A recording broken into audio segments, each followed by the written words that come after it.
Bonjour les cinéphiles.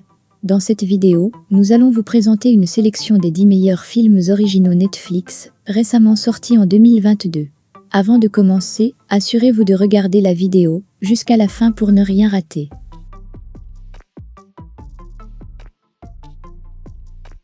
Si vous êtes à la recherche d'un film plein d'action et explosif, ce film n'est pas pour vous.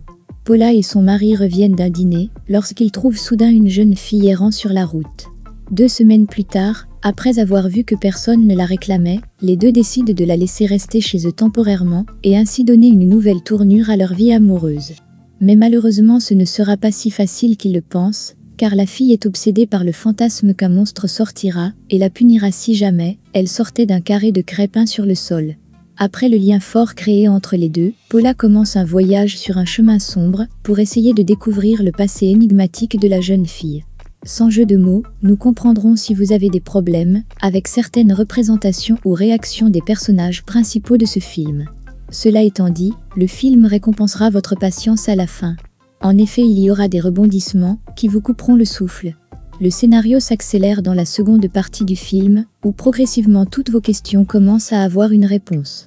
Donc, même si vous pouvez grincer des dents et vous arracher quelques cheveux, essayez de vous rappeler que, surtout dans les films d'horreur, les gens doivent faire certaines choses pour que d'autres se produisent. Balles perdues 2 est un film d'action français de 2022 réalisé par Guillaume Piret. Il s'agit d'une suite du film Balles perdues, sorti en 2020 sur Netflix. Après la mort de Charas, Lino et Julia ont pris la relève et forment la nouvelle équipe de choc de la brigade des stupes. Bien déterminé à retrouver les assassins de son frère et de son mentor, Lino continue sa traque. Malheureusement pour lui, d'autres sont moins enthousiastes. Des officiers supérieurs veulent lui proposer un accord pour faire tomber des officiers corrompus encore dans la brigade et ces officiers corrompus veulent le tuer. Si Lino veut obtenir justice, il devra faire face à plus de dangers. Si vous avez aimé le premier film, cette suite vaut vraiment la peine d'être regardée. L'intrigue est peut-être assez simple, mais elle sert à donner beaucoup d'actions palpitantes. Les actions se déroulent principalement dans des voitures, avec des courses-poursuites dans la circulation. Il y a aussi un bon nombre de scènes de combat. Habituellement, dans un tel film, on ne sent jamais vraiment que le protagoniste pourrait être en réel danger, mais ici ce n'est pas le cas. Le style de combat est brutal et brut. Dans l'ensemble, nous recommandons ce film aux fans d'Euro-Action et surtout, n'oubliez pas de regarder le premier film avant de regarder celui-ci.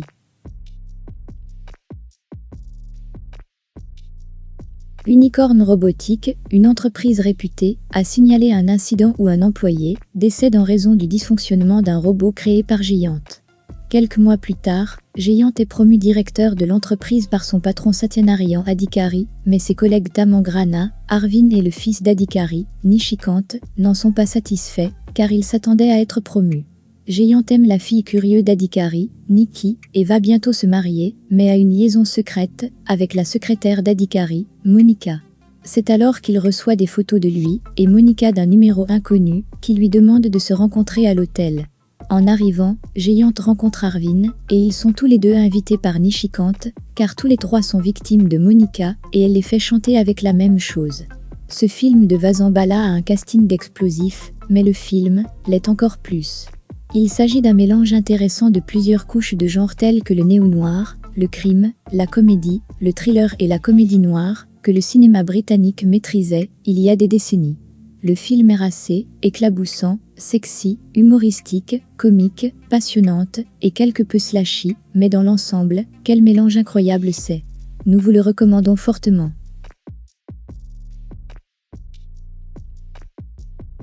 L'école du bien et du mal est une adaptation du roman fantastique de contes de fées du même nom de 2013 de l'auteur Soman Shenani. Dans le village de Gavaldon, 2 inadaptés et meilleures amies, Sophie et Agatha, partagent les liens les plus improbables.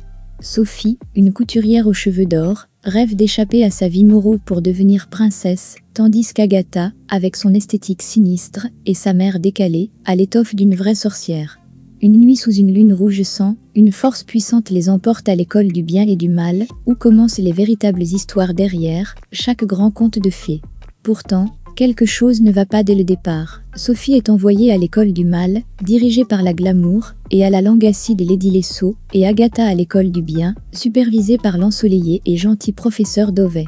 Comme si naviguer dans les classes, avec la progéniture de la méchante sorcière, du capitaine Crochet et du roi Arthur n'était pas assez dur, selon le maître d'école, seul un vrai baiser d'amour peut changer les règles et envoyer les filles dans leurs écoles et leur destin légitime. Mais lorsqu'un personnage sombre et dangereux, avec des liens mystérieux, avec Sophie réapparaît et menace de détruire entièrement l'école et le monde au-delà, le seul moyen d'avoir une fin heureuse est de survivre d'abord à leur conte de fées réels. Cette production Netflix n'est certainement pas la meilleure, mais pas non plus le pire film fantastique. C'est comme une production typique de la chaîne Nickelodeon, mais avec de meilleurs effets et costumes. Si vous n'êtes pas le public cible, ou si vous n'aimez pas ce genre de film, restez à l'écart. Vous ne pouvez pas le comparer à des films comme Harry Potter. Pour être juste, nous ne pensons pas que le film ait jamais eu l'intention d'être comparé à eux.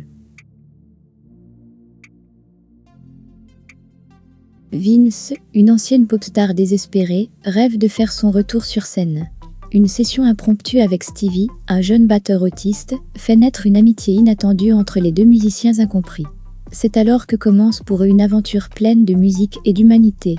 Si vous êtes cynique, vous pourriez reprocher à ce film d'être cliché et prévisible, mais si vous recherchez un film, avec un peu de cœur, d'espoir et une fin heureuse, vous ne pouvez pas vous tromper. C'est une histoire très simple, qui repose sur le fait que vous appréciez simplement la ballade. Une grande partie du film est de la musique originale.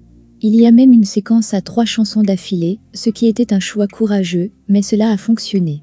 Nous recommandons quelque chose comme ça plutôt que certains des déchets à gros budget que Netflix a produits. Les 2 acteurs principaux étaient très bons, et c'est enfin bon de voir de nouveaux visages dans cette industrie. Ce film suit les premiers amours et amitiés de la lycéenne Bora, âgée de 17 ans. Elle est bonne au taekwondo et a une personnalité brillante et positive.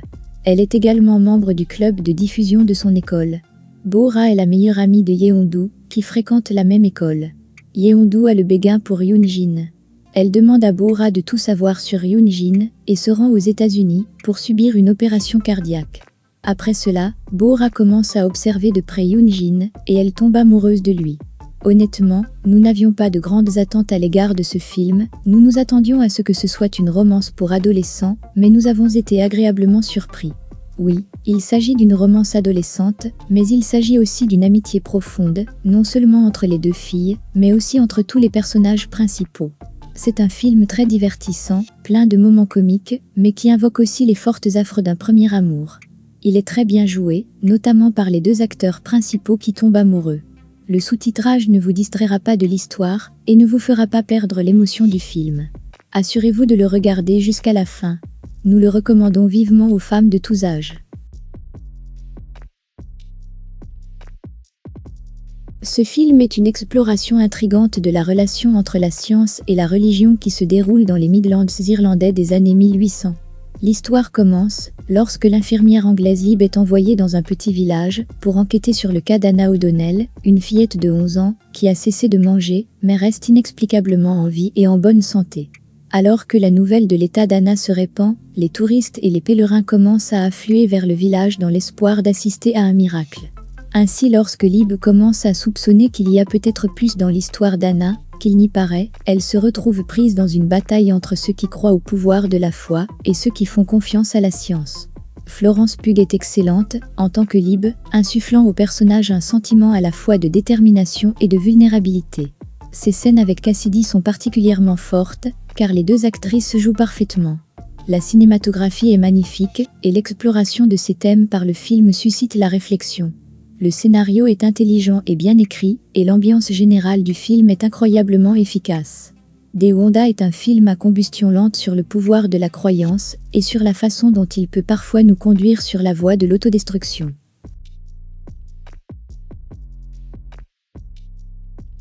Ce film est une expérience qui ouvre les yeux. Les sœurs Yousra et Sarah Mardini ont fui leur pays d'origine, la Syrie, en 2015, lorsque leur maison a été détruite pendant la guerre civile.